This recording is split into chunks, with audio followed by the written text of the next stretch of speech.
Hello friends, आपका मेरे channel पे फिर से स्वागत है। लास्ट वीडियो हमने देखा था कि स्टैटिक साइट जनरेशन टाइप की रेंडरिंग को कैसे इंप्लीमेंट किया जा सकता है Next.js 15 के अंदर। अब हम इस वीडियो में देखते हैं कि इंक्रीमेंटल स्टैटिक रीजनरेशन कैसे इंप्लीमेंट किया जा सकता है। उसके लिए जो रेंडरिंग है, यहाँ पे एक मैं फोल्डर और बना लेता हूँ, राउट, जिसको मैं बोलता हूँ ISR इंक्रीमेंटल स्टैटिक रेंडरिंग। इसके अंदर एक पेज बना लेते हैं, page.js। अब इसके अंदर सेम कोडिंग मैं करूंगा, तो मैं इसको कॉपी कर लेता हूँ, ध्यान रखिएगा, और इसके अंदर इस कोड को पेस्ट मार देता हूँ। ठीक है जी। अब ध्यान से देख लीजिएगा, सेम कोड है, सेम कॉपी मारा है, लेकिन यहाँ पे चेंजेस क्या होंगे अगर मैं यहाँ पे लिख दूं कि एक्सपोर्ट, ठीक है जी, एक्सपोर्ट कॉन्स्ट रीवैलिडेट इक्वल टू 60।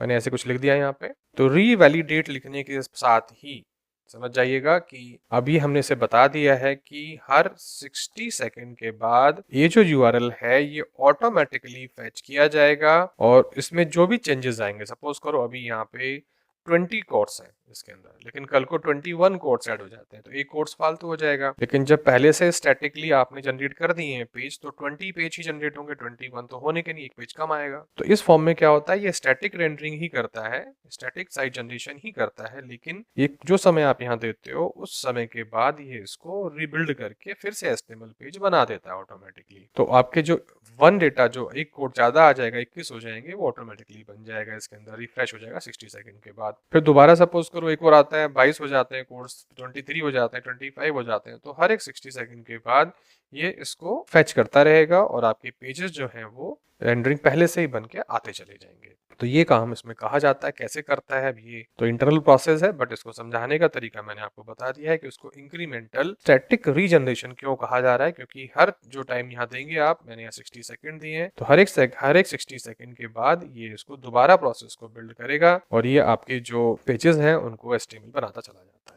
अब इसमें जो चेंजेस होते हैं वो मैं आपको बता देता हूँ, या तो आप ऐसे कर लीजिए, नहीं तो इसको हम हटा देते हैं, क्योंकि ये एक कांस्टेंट वेरिएबल है। इसकी जगह पे हमें जो चेंज करने हैं यहाँ पे वो ये करने हैं, ये जो लगा हुआ है इसकी जगह पे आप लिखेंगे यहाँ पे नेक्स्ट, और नेक्स्ट के अंदर यहाँ पे लिखेंगे रीवैलिडेट ऐसे, और यहाँ पे 60 डाल देंगे ऐसे। समझ में आ रहा है? तो देखो यहाँ पे हमने जो लिखा है, अब यहाँ पे हमने ये किसमें डाल दिया, ये हमने फैच के अंदर डाल दिया। तो या तो ये कर लो या फिर फैच के अंदर डाल दो। बेटर तो देखो यही होता है कि फैच के अंदर डालो, पता रहेगा आपने करा क्या है। बाकी ये भी आप एक तरीका है आपके पास कि, या कॉन्स्ट वेरिएबल होता है रीवैलिडेट, इसमें हम नंबर ऑफ सेकंड डाल देते हैं, तो इस पेज को वो इंक्रीमेंटल स्टैटिक रीजनरेशन में कन्वर्ट कर देता है। लेकिन ये इसका थोड़ा अच्छा तरीका है। तो यहाँ पे हमने इसको रीवैलिडेट कर दिया, 60 सेकंड में करके आएगा। फिर हमने यहाँ पे लिख दिया कि भाई ये हमारा हो जाएगा इंक्रीमेंटल स्टैटिक रीजनरेशन। ठीक है जी, एग्जाम्पल इन Next.js 15।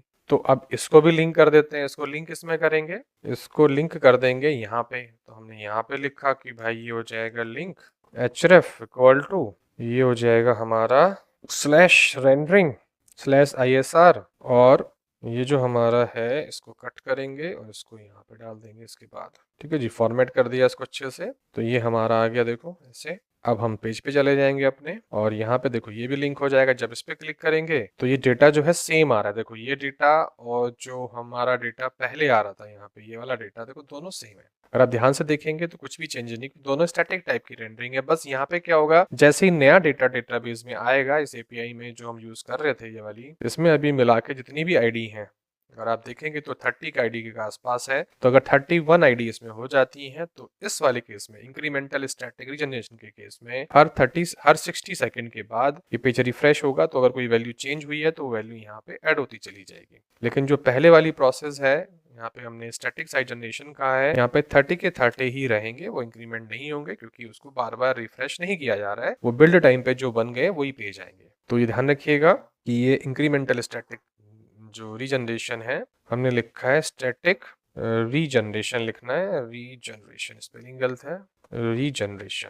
ठीक है जी, इसे लिखना है। तो ये हमारा इस तरह से आ जाएगा, इस पर क्लिक करेंगे और ये हमारा इस तरह से बन के आ जाएगा। ठीक है, अब इसको चेक कर लेते हैं कि भाई ये कैसे कह रहा है इसको ऐसा। तो हमने इसको बंद किया यहाँ से, फिर हम दोबारा गए, हमने इसको फिर से बिल्ड किया, npm run build, दोबारा बिल्ड करेगा। फिर ये चेक करेगा, इस वाले पेज को बताएगा भाई ये जो है इंक्रीमेंटल स्टैटिक रीजनरेशन की फॉर्म में बनाया गया है तो स्टैटिक रेंडरिंग ही। देखिए जी, ये आगे स्टैटिक ही है, ये डायनेमिक है, तो इसके आगे भी स्टैटिक ही लिखा होगा। देखते हैं, ये रहा ISR, ठीक है, ये रहा, क्योंकि स्टैटिक टाइप की ही जनरेशन है, लेकिन इसमें चेंजेस क्या है, ये बार बार जो है 60 सेकंड के बाद जो भी हमने यहाँ पे टाइम लिमिट दी होगी अपने कोड के अंदर, यहाँ पे ये जो हमारा ये वाला था, यहाँ पे जो हमने इसमें टाइम दिया होगा ये सेकंड्स में दिया जाता है, तो हर एक 60 सेकंड के बाद ये URL रिफ्रेश होगा, इसके थ्रू जो डेटा आएगा वो अपने आप चेंज होता चला जाएगा, उसके कॉरस्पॉन्डिंग जो पेज है वो आपका डेटा रिफ्रेश होता चला जाएगा। उतने सेकंड के बाद नंबर ऑफ पेजेस अगर ज्यादा है तो वो बढ़ जाते हैं। तो यही काम इसका होता है। इंक्रीमेंटल इसको इसलिए बोला जाता है। ये भी स्टैटिक टाइप की रेंडरिंग होती है, तो यहाँ पे आपके सामने दिखा हुआ है कि ये पेजेस दोनों हमारे स्टैटिक टाइप के आपको दिख रहे हैं। दो तरह की रेंडरिंग इन्होंने बता रखी है कि भाई स्टैटिक है और डायनेमिक है। तो स्टैटिक हमारी हो गई है जो बिल्ड टाइम पे की जाती है,